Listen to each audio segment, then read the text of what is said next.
ఛత్రపతి శివాజీ మహారాజ్ జయంతి సందర్భంగా విచ్చేసిన నా హిందూ సోదరులందరికీ నమస్కారాలు, శిరస్సు వంచి నమస్కరిస్తున్నా.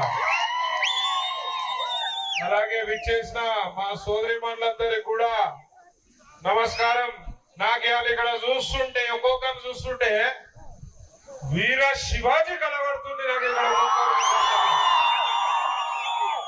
నా సోదరిమణులను నిలబడితే ఝాన్సీ లక్ష్మీబాయి కనబడుతుంది. ఇక్కడ ఉన్న బామ్మడుతులకు కూడా ఉచ్చబడుతుంది.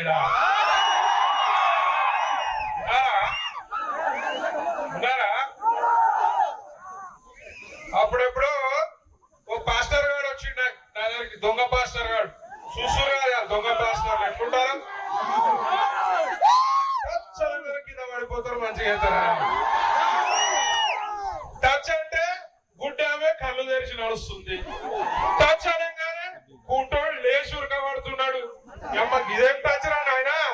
ఈ దొంగ పాస్టర్లు చర్చిలలో ఉండవు, కొంతకాళ్ళు ప్రభుత్వ ఆసుపత్రిలో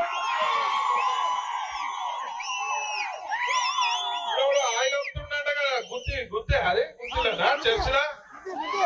గుత్తి చర్చిలో కూడా ఆయిల్ అమ్ముతున్నాడంట. ఈ సంగతి ఒక టీమ్ వేస్తున్నా. దొంగ పాస్టర్లకి లుంగెత్తి కొట్టారు.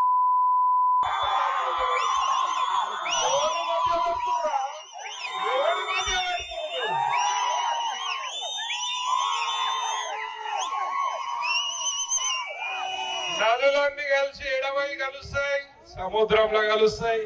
సముద్రం అంటేనే హిందుత్వం రా ఎదవల్లారా. హిందువులతో ప్రసక్తే లేదు. ఇవాళ సనాతన బోర్డు కూడా అవసరం. దేశంలో గుడిలు కూడా సనాతన బోర్డు పరిధిలోకి రావాల్సిన అవసరం ఉన్నది. ఇవాళ తిరుపతి గుళ్ళ అన్య మతస్థులకు ఉద్యోగాలు ఏమవసరం పై మీకు ఇచ్చే పని ఏమున్నది? అన్య మతస్థులకి మనకున్న అన్య మతస్థులకు ఉంటదా? మనకున్న భక్తి అన్య మతస్థులకు ఉండదు. మనకున్న బాధ్యత అన్య మతస్థులకు ఉండదు. మనం ఇలా గుడికి పోవాలంటే స్నానం చేసి పరిశుభ్రంగా పోతాం. వానికి భక్తే లేదు. పని చేయాలి, టీటీడీలో పని చేయాలంటే వాడు ఏమవతారంలో పోతుండో, స్నానం చేసిండో లేదో, నాన్ వెజ్ తిన్నాడా, ఏం తిన్నాడో, ఏ మఠమైన తిండి తిని పోతుండో మన గుళ్ళకన్నా నేను ఈ సందర్భంగా అడుగుతున్నా. ఎట్టి పరిస్థితిలా టీటీడీ కాదు, ఏ దేవాలయాల బోర్డులలో కూడా అన్య మతస్థుడు ఉండడానికి వీల్లేదు.